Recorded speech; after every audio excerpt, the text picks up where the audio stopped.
Let that boy cook. So yeah, you got me thinking about this. So my biggest thing is I've always been negative towards working with a training partner. That's why I'm very selective with who I work with, right? So I'm gonna give you a couple quick tips on how to select and pick a great training partner. The first one is, if your training partner can't give you a successful spot, they are trash. So it can be a chest press, it can be a barbell shoulder press, whatever it is. When you're spotting, you don't want the person to just do all the weight when it comes down to the last rep, right? You want to spot them to make sure that the weight doesn't drop back down. So for example, if I'm doing chest press right now and spotter is over me, right? And I'm right here and it looks like I can't get no more from right here. Your spotter should be smart enough to understand that you use a little bit of strength, not yank it up to you know what I'm saying, to take it from them. Yeah. But just to use a little bit of strength so that the person can still recruit the area that they're trying to train to be able to fatigue it. Remember, you like fatiguing, so this is important. One thing, because I do a lot of plated activity, when I train with partners, right, I do not do any plated activity, mainly if they can't keep up with the weight. I like to do machines because you can easily adjust the weight with the pin. I like to do cables because you can easily, once again, adjust the weight with this pin. So say, for example, we both do leg extensions and he gets on and say he can do more than me. Say he can do 90s, but I gotta work with 50. The best thing about having a pin scenario is that I don't have to take the weight off, put the weight on, take the weight off, put the weight on. A way to kind of counter that, if your gym allows it, is by having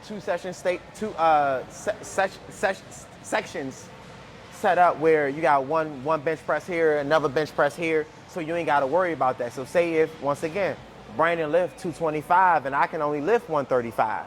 Instead of having to take the 45 plate off, all we got to do is just move to the next station. He But learned about that unfortunately, weight, not a by the lot of gyms allow you that, depending on what time you train. Man's being modest. Another thing I want to be mindful of when you training with your training partner is make sure y'all got at least the same drive. Like, real talk. Yeah. I think the energy match shit is important. Like, you don't want somebody that needs to carry the group. It should kind of match each other. And what I like to do with the training partner aspect is find somebody that's actually strong at your weak points, and the other person is with your weak point. I mean, with your strong points are they're kind of weak at, so they can kind of pick up on each other. You know what I'm saying? Make sure that y'all not mirroring each other, but your partner's supposed to be your link. You know what I mean? Like, facts. Y'all supposed to be yin and yang. Facts. Because I don't want it to be a situation where you can see I'm bringing the bullshit energy, but because you, the master at legs, it's like, hey. 3 more reps, bro. You bullshitting. You know what I'm saying? A lot of people don't understand that is important, because I've seen some shit lately on IG, bro. I seen the dude just let the person fall under the weight. Like, and then two, we just seen, I don't know if you seen the bodybuilder that just passed, trying to squat the 400. Justin Vicky. Man, rest in that's peace. bad. First Hey, off. I'm gonna tell you one thing. That and I don't want to call him out on that, but that was a terrible spot. But then two, in those scenarios, I'm gonna be real with you. When you the person that's lifting the weight, you can't always blame the spotter for real too. You gotta be smart enough to kind of set up for yourself, because you the one that's getting under the weight. So a great example of something that he could have did was set up those pillars or the bars. I keep forgetting what to call them. The safety bar. Yeah, there we go. The safety bars at the end. If he would have easily set the safety bars up, that could have easily been avoidable. And honestly, I feel like if you're going for a PR or somewhere near your max, naturally you need to stay within the frame. Like, don't step outside the rack, because now that's a lot more risk that you may not have the coverage for.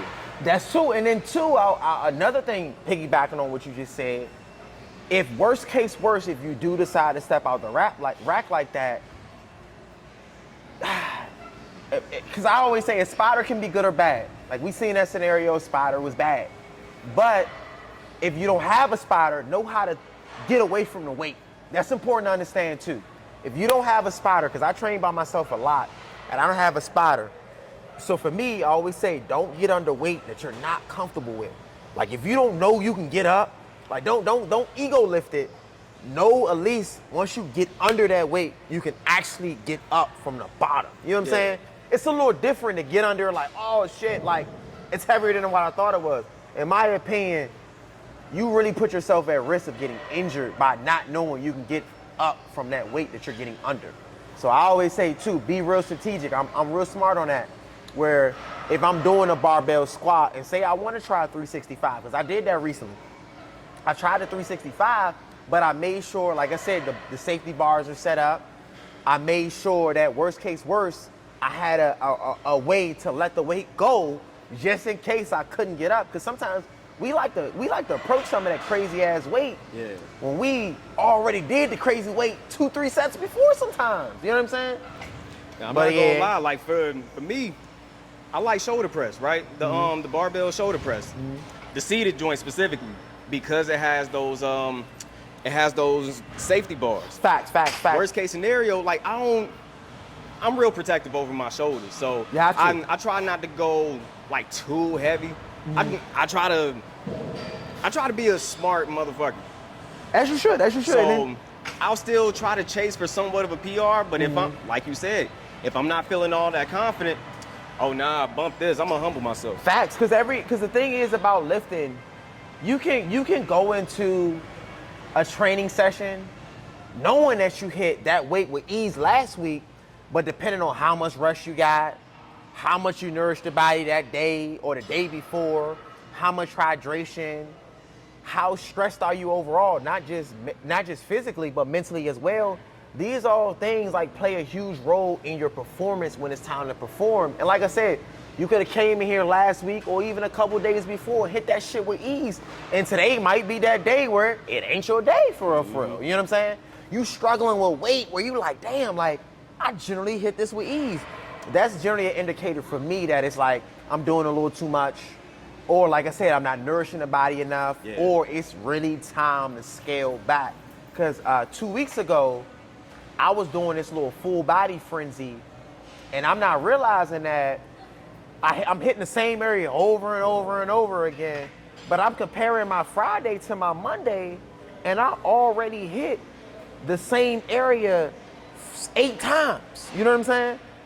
And when you doing, this is why I keep telling y'all, when you're doing full body workouts, you gotta be realistic and understand that you're not really supposed to target the same area over and over again. Right. So once later on throughout the week, when you're trying to hit that area, the area is already saying, dog, give me a fucking break. I'm tired. You know what I'm saying? I'm tired. Taking it off here, boss. Facts.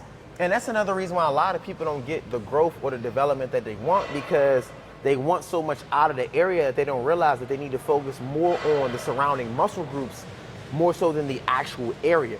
They're hitting the area 3 times a week, 4 times a week, which is not allowing the area to grow. I mean, not allowing the area to rest for the growth that you're looking for. That's important to understand that. Because a lot of people, like I said, when we want to develop, and I've done this before, I want nice arms. Let me just keep hitting bicep curls. Now realizing that majority of the arm is triceps. Once I start hitting triceps effectively, instead of just keep overloading the biceps, I can finally get the growth in the biceps overall that I want, even though it's the surrounding muscle. You know what I'm saying? Right. And some of us forget that. But we're gonna do 2 sets of 30 for the first one, and then we're gonna kind of finish off with the last, we're gonna do a total of 5 sets. The last three sets, we're just gonna do reps of sets of 8 to 10 reps. That's it. And then we're gonna go down, we're gonna start hitting this chest and back. Ain't gonna be too much talking on that. We're gonna get busy with that. This gonna get us right.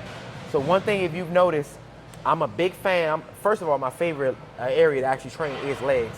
But one thing I do like to do, no, I'm serious. No, I believe you. But the one thing I do like to do, motherfucker. I like to hit legs first. I call it watering the plants. So when we go downstairs to actually hit the upper body, it's a lot easier to get more of our upper body because the legs warm the entire body up. So would you say like hitting legs before and going for like a bench press or something like that? Yeah, that gets you right. Would that increase your leg drive? It can, but then I always say too, it can be negative drawbacks from that too, because depending on what exercise you do, like say for example, if we do squats, the squats can't open up the body, but do understand if we go crazy heavy with the squats, believe it or not, when we make that transition into the next exercise, do understand you're not going to have the same amount of energy to be able to perform at a higher level because you use so much energy on a squat. You know what I mean? Yeah. So what I do is I like to do machines before hitting a lot of those other motions. You know what I mean? So you're going to see we only going to hit one leg exercise. We can do 5 sets on this leg exercise. So we're not overloading or overstressing the legs, and do understand that we're not already engaging the upper body from something like a squat.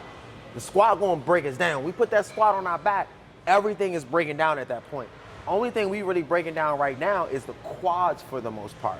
We just pumping as much blood in the quads, which is not stressing the entire leg, which is still going to get us what we want. You know what I mean? Because I want that to be clear. I don't want somebody to go in there and be like, oh shit, so you telling me if I deadlift and I squat, it's going to get me right. And I'm like, hey, if you're doing light, maybe it can kind of help out. If you go heavy, then it can kind of counter with some of the other activity when we start transitioning to other stuff. So say, for example, if we do pull-ups or lat pull-downs and then chest press, if we do deadlift and if we do squats, by the time we hit chest press and pull-downs, it's not going to be as effective because so much energy went to the deadlifts and the squats. I feel like You your know what I'm central saying? nervous system gonna be screaming at Oh you. yeah, for sure. But then two, a good thing is, if that's the case and you want to go that route, that's when you can kind of focus a little bit more on time under tension. You know what I mean? So you don't have to focus on overloading your body with a substantial amount of weight when going towards that lat pull down or chest press. You can just focus on time under tension, try to get as much blood in the body as possible, and just stress the muscle as much as possible too. So remember, there's so many different ways to kind of get what you want out of your body. That's why I try to get people to understand, if you know, understand the ins and outs of what formula or what style you're using, it's easier to kind of dictate how you want to go about what you want from your physique. And mainly with the proper documentation, once a month in or 2 months in, you can kind of see what you're really getting from that style or that system, and then you can make your tweaks to kind of get a little bit more. Hey bro, your shoulders is crazy right now.